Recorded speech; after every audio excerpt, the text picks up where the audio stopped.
Bonjour, bienvenue à InTopo, une émission réalisée entièrement par les étudiants du Cégep de Jonquière en arts et technologies des médias, ATM, spécialisation journalisme. Aujourd'hui à l'émission, un sujet qui nous préoccupe tous dans notre vie quotidienne, le bien-être. Je me suis entretenu avec une nutritionniste de Longueuil, Mme Marjolaine Mercier, qui nous parle de la question des régimes amaigrissants. Thomas Plourde, notre journaliste, nous parle des bienfaits du thé dans la vie quotidienne. Et avec moi en studio, Maxime Tremblay. Maxime, de quoi nous parlez-vous aujourd'hui? Eh bien, Mathieu, comme notre sujet d'émission est le bien-être, je me suis demandé quand ai-je vraiment été bien. Et je me rappelle, il y a environ 3 ans de cela, avec ma famille, on avait loué une maison à l'Anse-Saint-Jean. Et comme activité principale pour faire en famille, on avait visité Édouard-les-Bains. Et comment avez-vous trouvé votre expérience à Édouard-les-Bains? Je ne connaissais pas connaissais pas cette entreprise et quand on est arrivé là, on nous a expliqué qu'on passait du sauna, qui est vraiment très très chaud, à une eau vraiment glacée, environ 2 degrés Celsius, qui est vraiment très très froid. Et après, on allait dans l'aire de repos et ensuite, on allait encore dans une place très très chaude, mais dans un jacuzzi. Alors vraiment, je trouvais ça étrange. Je me suis demandé, est-ce que je vais tomber malade? Souvent, quand on change de température très rapidement dans notre corps, ça nous fait sentir vraiment très malade, mais finalement, je me suis senti très bien. Et au total, combien de temps dure cette expérience d'eau froide, d'eau chaude? Eh bien, pour vraiment avoir un effet le maximal, il faut environ faire 3 fois le trajet, fois chaud, froid et repos. Et environ, j'ai passé environ 3 heures à Édouard-les-Bains. Eh bien, Maxime Tremblay, ça semble fort intéressant. On regarde votre reportage. Souvent, des personnes pour avoir un mieux-être physique vont dans des spas, vont recevoir des massages. Comme on est au Saguenay-Lac-Saint-Jean, j'ai décidé de venir à l'Anse-Saint-Jean pour parler d'Édouard-les-Bains.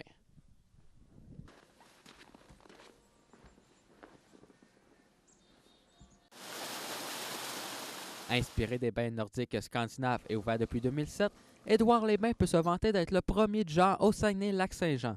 Il amène la personne à relaxer en passant du chaud au froid. Alors, on commence par réchauffer notre corps, soit en allant dans le hammam, qui est un bain avec... en fait, c'est un espace où est-ce qu'on s'assoit, qu'on relaxe, et puis que c'est 100% humidité. Alors, il fait très, très chaud. Alors, lorsque notre corps, on sent que notre corps, qu'on a vraiment chaud, là, à ce moment-là, on sort, on s'en va dans le bain d'eau froide. Mais évidemment, on ne reste pas très, très longtemps. Et ensuite, on sort du bain d'eau froide et puis on s'en va dans des aires de repos. Le repos est aussi nécessaire pour ressentir les bienfaits des bains nordiques. Il faut vraiment que les gens comprennent que le repos après avoir été dans la chute d'eau froide est extrêmement important. C'est ce qui fait que vous fermez la boucle. Il faut, pour que, comme je vous l'expliquais, que votre adrénaline se transforme en endorphine, il faut vraiment prendre une période de repos. Alors, les aires de repos sont très importantes. Évidemment, quand on a fait un premier tour puis qu'on est allé dans la yourte, la yourte, c'était notre première aire de repos en 2007. Là, lorsqu'il fait deuxième tour, on a le goût de changer un peu d'air, si je peux dire. Alors là, on a fait 2 ans plus tard la maison dans les airs. Alors, c'est une technique bien particulière. Il y a des roches par terre, ce qui fait en sorte que ça fait un massage des pieds en même temps. Il n'y a aucune chaise qui touche le plancher. Ouvert toute l'année, la propriétaire rencontre des problèmes quotidiens en raison des changements de saison. Tout ce qui a chute d'eau, c'est énormément énergivore. Alors, il faut aussi penser à ce que baisser les coûts d'utilisation et tout. Là. Ça, c'est notre plus gros problème. Puis on veut rester dans la compétition. Là. Je veux dire, il ne faut pas que ce soit un prix d'entrée quand même trop exorbitant. Là. Alors, tout est mis en œuvre pour qu'on minimise les coûts et tout en gardant le côté sécuritaire. Le bien-être des clients et la propreté des lieux est important pour l'île Mercure. Nous, on se fait un devoir de leur demander s'ils ont passé un beau séjour, s'ils ont aimé leur expérience, s'ils étaient déjà venus, puis si on s'est amélioré, puis s'il y a des choses qu'ils ont moins aimées, ça, c'était important. Mais la majorité des gens ont adoré, puis aiment bien le concept ici, ils aiment bien... on se fait dire aussi beaucoup par des gens qui sont allés partout, qui vont régulièrement ailleurs. C'est tellement propre, on sent que c'est propre, on se sent à l'aise et tout. Puis l'hygiène, comme je vous dis, je le répète, c'est notre dada, c'est notre... principalement, il faut que ce soit très propre, l'hygiène soit à 100 Je sais pas pour vous, Mathieu, mais selon moi, Édouard-les-Bains est le meilleur endroit pour se détendre et relaxer. Maxime Tremblay, Intopo, Édouard-les-Bains. Le thé est de plus en plus populaire au pays. Alors qu'on lui reconnaît de plus en plus de bienfaits, il n'en demeure pas moins un produit mystérieux pour une certaine partie de la population. Thomas Plourde, pouvez-vous nous expliquer quels sont les bienfaits du thé? Les thés en général, mais particulièrement le thé blanc, le thé vert et le oolong, sont bourrés d'antioxydants. Les antioxydants du thé permettent entre autres de combattre les maladies cardiovasculaires, de prévenir le cancer et aussi de prévenir certaines maladies liées à la vieillesse. Il y a certaines études récentes aussi qui prétendent que le thé peut aider à prévenir certaines maladies dégénératives comme Alzheimer ou le Parkinson. Ces études-là, par exemple, sont encore à un stade préliminaire, donc ce n'est pas encore confirmé. Par contre, il y a aussi une famille spécifique d'antioxydants appelée les polyphénols qui permettent de combattre certaines bactéries qui causent les caries. Donc, une consommation régulière de thé peut aider à prévenir les caries dentaires. Et quelles sont les différentes sortes de thé? Il y a entre autres le thé noir qui est un thé complètement fermenté, ce qui fait qu'il y a moins d'antioxydants que les autres sortes de thé, mais il y a beaucoup plus de caféine en revanche.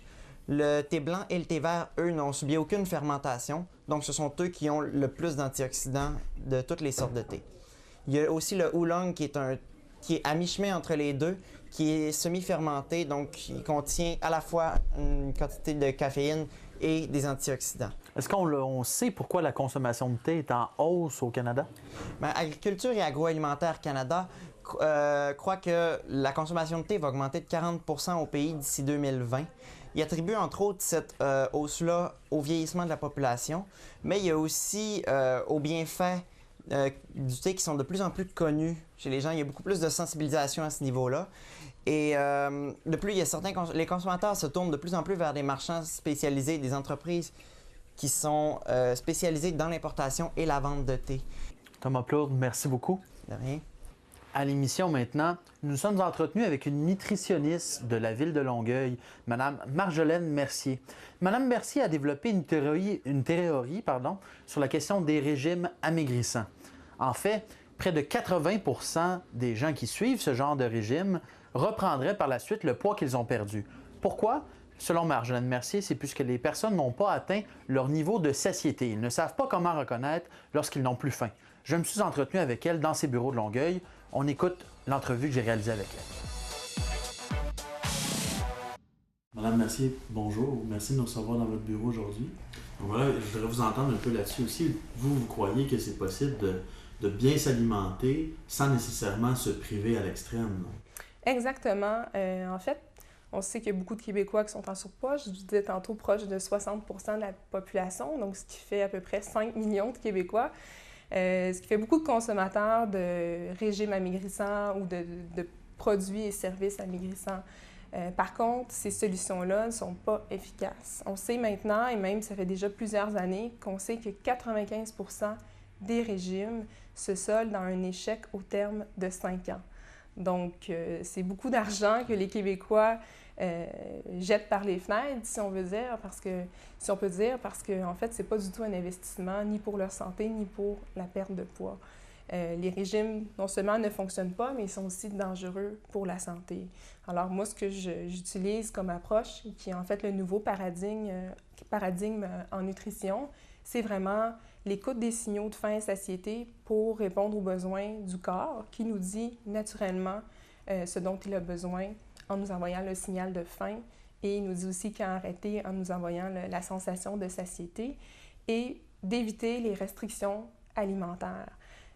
C'est très populaire de se restreindre pour vouloir maigrir, mais on sait clairement, ça c'est prouvé scientifiquement, que plus on se restreint, plus on va avoir tendance à manger à l'excès.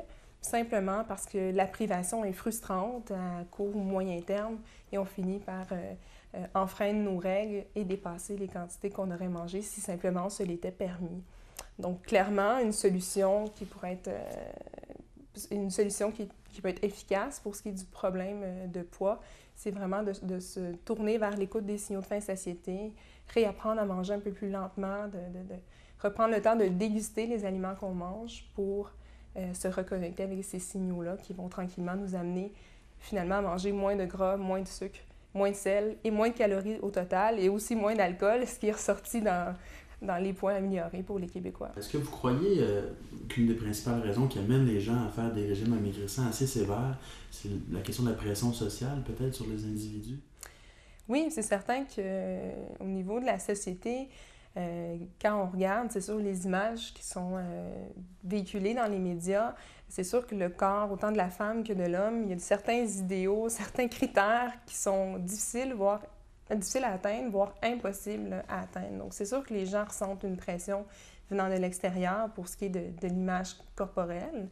Mais aussi, il y a beaucoup de jugements négatifs qui sont associés aux gens qui sont en surpoids ou qui sont obèses. Mais c'est pas, par contre, c'est pas la culpabilité ni la pression sociale qui va aider quelqu'un à modifier ses habitudes de vie sur le long terme.